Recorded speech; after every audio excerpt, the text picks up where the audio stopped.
भाइयों दे के दिखाओ, मैं तुमको मानूंगा। जनाब सदर, आज हमारी हुकूमत इतनी सलाहियत है, हमारी इतनी जरूरत है, फिर भी हमारी भूख, हमारी गुर्बत, कमजोर मईशत इन तैयारों को नहीं गिरा सकती। जनाब सदर, आप किस आज़ादी की बात करते हैं? क्या लोग भूखे हों, बेअमा हों, बेरोजगार हों, बेयार मददगार हों? नाम रखा है इस्लामी जमहूरिया पाकिस्तान, कौमी असेंबली के बाहर लिखा हुआ है ला इलाहा इल्लल्लाह। कानून चलाते हैं तो मगरबी जमहूर का चलाते हैं, तो ऐसी आज़ादी को मैं नहीं मानता, मैं नहीं मानता।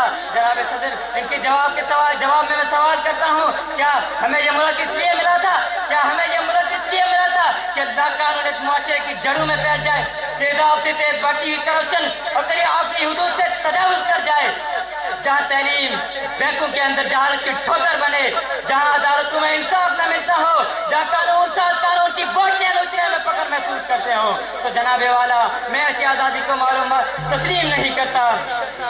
अरे उस आज़ादी की मिसाल जो मैं उस बच्चे की देता हूँ जो रोता रोता है, घंटा रोता रहता है, फिर कोई आदमी आता है, उसे कोई चीज हाथ में देता है, अरे वो खामोश तो हो जाता है, दोबारा जब उसे वो चीज छीन ली जाती है तो उसके रोने की आवाज तो नहीं आती, लेकिन उसके दिल में दर्द छुपा होता है। हमें मुल्क तो मिल गया है लेकिन हुसूल मकसद नहीं मिला, जन्नत तो बन गई है लेकिन हुकूमत नहीं आई है। मेरे भाइयों, ये फिर कौन सी आज़ादी है? अरे आज़ादी की बात करने वालों, मैं तुमसे ये कहता हूँ कि मुल्क की आज़ादी की बात करने से पहले ये ज़रूरी है कि मुल्क को मुल्क बनाया जाए। आखिर में मैं तकरीर इस शेर पे ख़त्म करूँगा।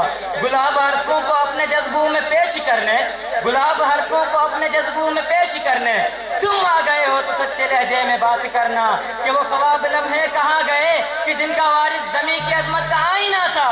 मुझे तो बस मेरे ख्वाब लम्हे वापस करो, वरना ज़मीन पे मस्कन महाल रखना, रिश्ता मुझसे बहाल रखना।